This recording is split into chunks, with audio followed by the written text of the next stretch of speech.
Joining me now, Lauren Wright, a political scientist at Princeton University. Lauren, good morning to you. Thanks for being here. How does Trump on the X space impact the race and, more importantly, his reach?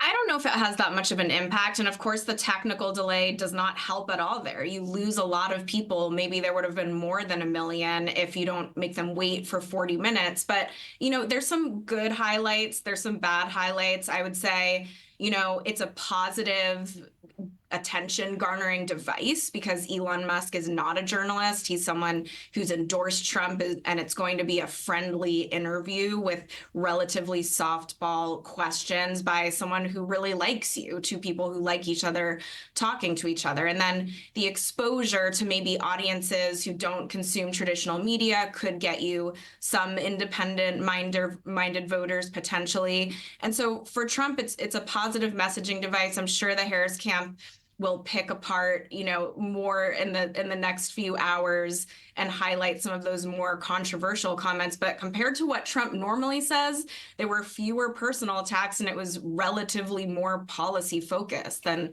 what we've seen in his recent speeches. So did we learn anything new when it comes to specific policies? Was there any news made in what he shared?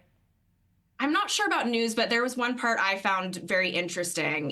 Elon Musk is obviously pushing for green energy, and Trump and he have a fundamental disagreement on global warming, climate change, however it's framed, and humans' responsibility for it and humans' responsibility for fixing it. Elon Musk is obviously on the pro-green energy, future-facing side. That's his entire company. That's how he got into private industry. Trump is supported by the fossil fuel industry and has some doubts about climate change and about whether we can do anything to fix it at all. And so the fact that Musk has endorsed him, I think, is a very interesting message because he obviously feels that Trump is so prosperity focused and so good for the economy that any hostility there is toward electric vehicles, for instance, or companies like Tesla is eclipsed by that. And that is a very strong message, and also interesting that they can come together on the economics despite starting from different places on these environmental issues. Yeah, and speaking of economics and money, more specifically federal spending, one thing I picked up on was Musk's pitch, Government Efficiency Commission. He wants to oversee how taxpayer money is being spent effectively. He even offered up to help on such a commission if it were formed. What do you make about that? Make of that with your economic background?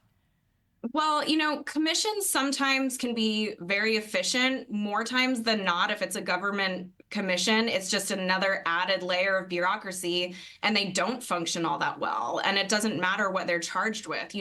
Trump's Small Business Commission had some similar issues at the beginning of his administration. He had some major economic advisors step down at various points, causing bad headlines. And so, sure, an expertly run commission on a tight timeline could be very helpful, but it could actually hurt if it turns into another arm of the executive branch, which is not efficient at all. Harris is looking to ride the continued wave of momentum into the DNC. We're seeing her up in some of the polls. We're also hearing from some that there are Obama-like flashbacks of some of the momentum that he was seeing years ago, reflective of the support she's seen not only at the rallies, but also in donations.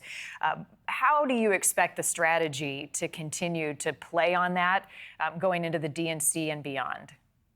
I don't know if it's enough if Harris can't articulate her policies, whether they're different from Biden and where and how they're different more effectively. And I think she should do that right now, because the reasons people are upset with Democrats and with Biden are the top issues that voters care about. The economy, especially inflation, immigration, crime, to some extent, parental control over education, and this wokeness debate that we've been having for the last 5 years. Those things are in the minus column for Democrats, and she needs some real answers there. Personality alone is not enough to win a national election, not when you're the vice president of a historically unpopular and controversial incumbent. Points well taken, as always, Lauren. Thank you. Thank you.